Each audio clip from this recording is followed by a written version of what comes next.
What's going on, guys? Welcome back to Grey Talks Wrestling. Hope you're all doing well and you're ready for another review. It's time to talk about AEW Dynamite. It's time to talk about what went down with the Elite, with Jack Perry, with Tony Khan at the end of the show. Unbelievable scenes.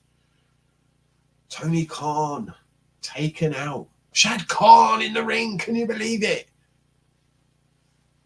What went down at the end of that show? I've got to say, I will admit it. Good finish to a show. You've got to give them their flowers. I'm liking where this is going. Will my prediction come true? Tony Khan turning heel and joining this group at some point. That'll be even more shocking down the road. I do believe that's yet to come.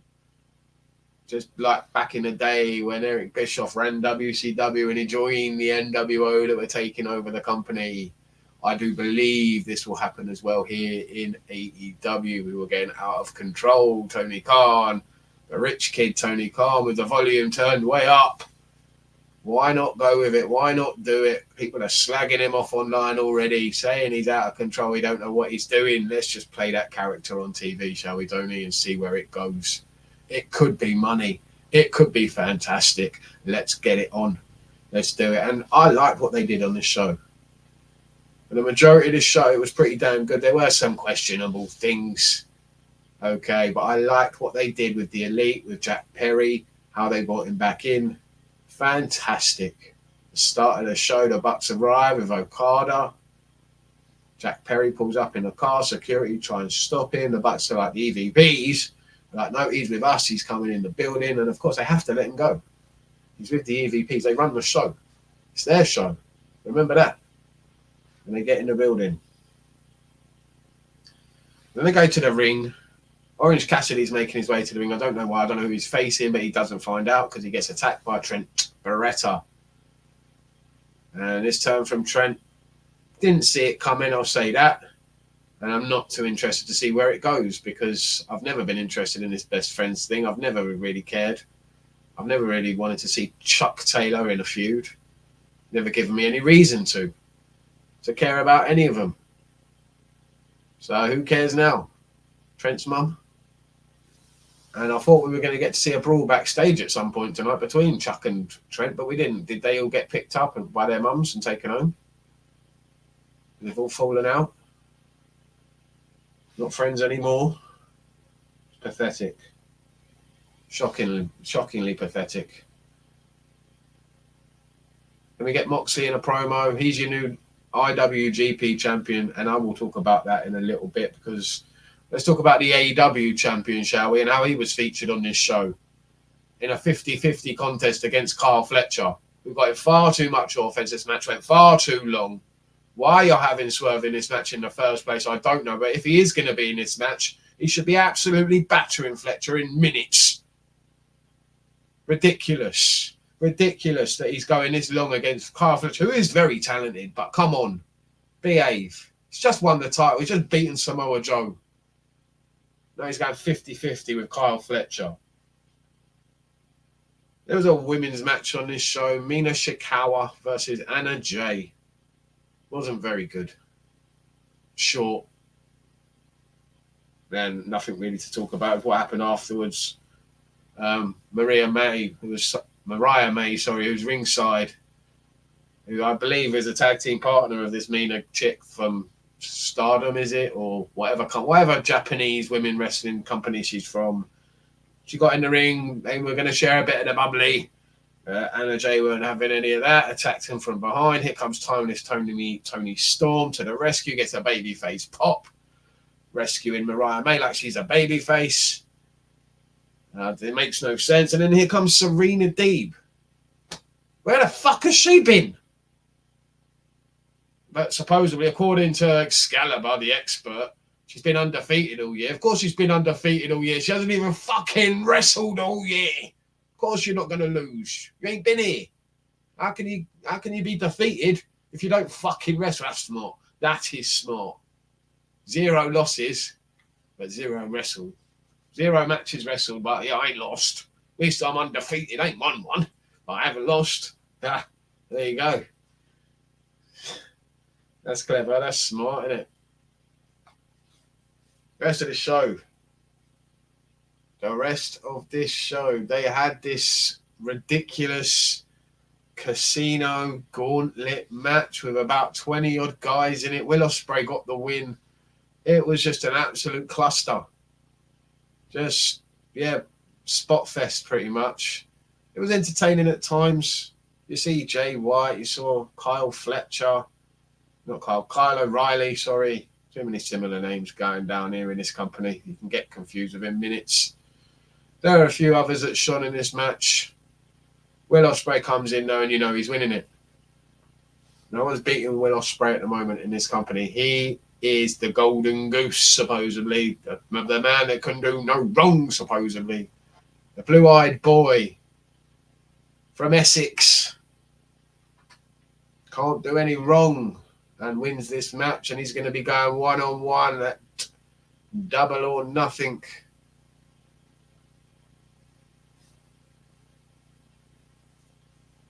We've got Willow Nightingale having a title celebration interrupted by Mercedes Moné. And come on, we all know Willow Nightingale, biggest transitional champion, man.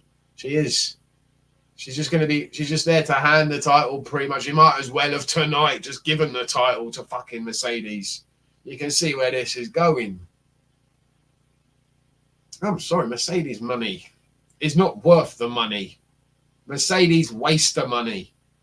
That's what it is, man. She is a waste of money compared to the talent they've already got. They've got so much women's talent that untapped, unused, unutilized. You're just going with this washed up, just over, man. Finished with Mercedes money already. Annoying again. She's teasing being a heel, but not quite there. If she did go fully, it would be quite good. Just everything about her is so cringe and so annoying. Her hair, her music, her promos. Just annoying. Willow's pretty good. Kris Statlander's decent.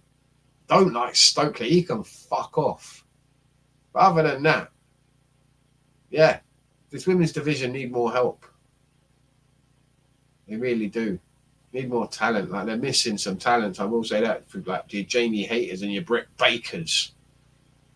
Once they get back, things might start to pick up a little bit, hopefully. But until then, we got your Timeless Toni Storms, Mercedes Money, Willow Nightingale, Serena Deeb's looking like she's back now, but who knows what's going to go down there. She might just be back for this shot against Timeless Toni, and then fuck off again for another year and be undefeated again. But we'll see with the women's division. Hopefully things will pick up and get better. But I'm not holding my breath with this company. When we get to the IWGP Championship, then let's talk about that, shall we? Let's touch on that, shall we? Let's touch on the fact that how in the mud New Japan Wrestling really is. Like, since AEW came around, let's have it right, and all the foreign talent just jumped shit, basically, and said, see you later to Japan. Thank you very much. Bit by bit, the rest of them just followed. Even some of the Japanese talent have all fucked off and jumped ship. And look at it now. Shadow of itself. And I can't remember a time when a guy who is not contracted to New Japan, who is under contract to another company and is their world champion. In John Moxley. No, I'm not a big John Moxley fan. I know some people do enjoy him and understand why, sort of. How is he their world champion? I'm sorry. They're in the mud. In the fucking mud. What happened to this company, man? What happened? It was such promising times, man. They were right up there as one of the best companies in the world. And now look. They need some serious work done. How can you have John Moxley as your world champion when he's signed to AEW? He ain't even going to be there after fucking time. Hopefully he's dropping the title pretty damn soon. And it's important and it makes someone. Let's hope that's the fact and that's what they're going to do. But I ain't holding my breath for that either. But we've got to talk about the main thing on this show, the only thing that really mattered on this show, and that is the Elite, that is Jack Perry, and that is Tony fucking Khan, and what went down. Like I said, how they got into the building was great. You had Alex Marvez backstage trying to get what was going on. Is Jack Perry reinstated? Not many answers given from Jack Perry, from Okada, from Nicholas Jackson, but Matthew Jackson had something to say. And what he did say, I believe, was pretty good and gets people to stick around and find out what is going down, because we found out that Tony Khan would be meeting Jack Perry in the ring live on Dynamite. And I can't remember a time when we've seen this happen. Tony Khan in the ring live on Dynamite, confronting another performer, another wrestler. And it happened. And like I said, very good. We had Jack Perry come in the ring. He calls out Tony Khan. Tony comes to the ring. And it looks like they're going to be buddies. Everything's cool. Jack's like, I'm sorry for what happened. I want to come back. I'm ready to do my part and play my part and help this company grow. I want to be here. I want to work for you. I love you, Tony. Thank you for everything you've done for me. All that jazz, you know, that sort of thing. And Tony's like, yeah, thank you so much. I love you too. And it looked like he's getting quite emotional, and they hug, and then you see the look on Perry's. Perry was brilliant. He really was. Give him his flowers for this segment. The look on his face, that look was brilliant. Just looked at the camera, gave him that smile, and it was like, yeah, he's an evil little fucker. He is an evil little fucker. Brilliant. This kid could be a superstar. You want him to get, he's got a face, like I said before, years ago when he was a baby face and he was the Jungle Boy and he was coming out of Jurassic Express. I said it then. He's got a face you really want to fucking slap. And he's playing that now. That's what we want to see. The arrogant little prick that you want to see get the shit kicked out of him. Brilliant. That's money. That's money. And he's money at the moment. He's the hot topic at the moment. He really is. People are still talking about him in professional wrestling. He is one of the names that is trending constantly over the last few months. Jack Perry. Yes, along with CM Punk, of course. But you've got to use any heat you can get and maximize it. And that is what they have done. They have made the best of a bad situation. You cannot deny that. Many people that will are just jealous that they came up with this plan and they made the best of that bad situation from the footage that was shown that I said was a bad idea, unless they did something with it afterwards and made Jack Perry, and that is what they are doing. And that is what they've done here. Thanks to Tony Khan. Phenomenal selling of the when you thought they were friends, and then he holds his hand up in the air. Jack Perry gets the mic. Very smart and uses it. Good sound effect. The hit to the stomach of Tony Khan. Tony goes straight down, sells it. Okay, you're not going to expect brilliant selling. He is not a professional wrestler. Let's have it right. But I think he did an okay job. He did. He went down like he got shot. And he stayed down. Here come my only problem with this segment, I'll talk about it in a minute, was from that moment. Here come the Bucks, here come Okada. I would have thought you would have seen at least refs and security at that moment rush the fucking ring. Because your boss had just been fucking assaulted. You would have thought they would have all come to the ring to get Jack Perry and get him the fuck out of there. Not just the Bucks. And yeah, they probably, well, we'll handle it. We'll go out there and deal with it. That would have made more sense having them straight away. Really would have. Here come the Bucks. Here comes Okada. They come to the ring, and you think, okay, they're like, what the fuck have you done? And you know where this is heading straight away. You know the Bucks are arseholes. You know what they're doing. As soon as they pick Tony's hands up, yeah, everyone's like, oh my God. EVP trigger cut time on Tony Khan. Seriously, Okada comes along. He's like, no, what are you doing? No. And he puts the thumb up. And then TK driver. And it takes a while to get to that point. And there's still time during this moment for refs, security, other wrestlers, anyone to come in the ring. You've got the commentary team sitting there in silence like they're in a library. Not one of them. You know, if JR is on that commentary, on that desk, he is screaming, somebody get the hell out of here. Somebody's got to stop this. You know that is happening. But no, Excalibur, nothing. Schiavone, nothing. Taz, nothing. They say, oh no, what are they doing? Oh no. Pathetic. This was great.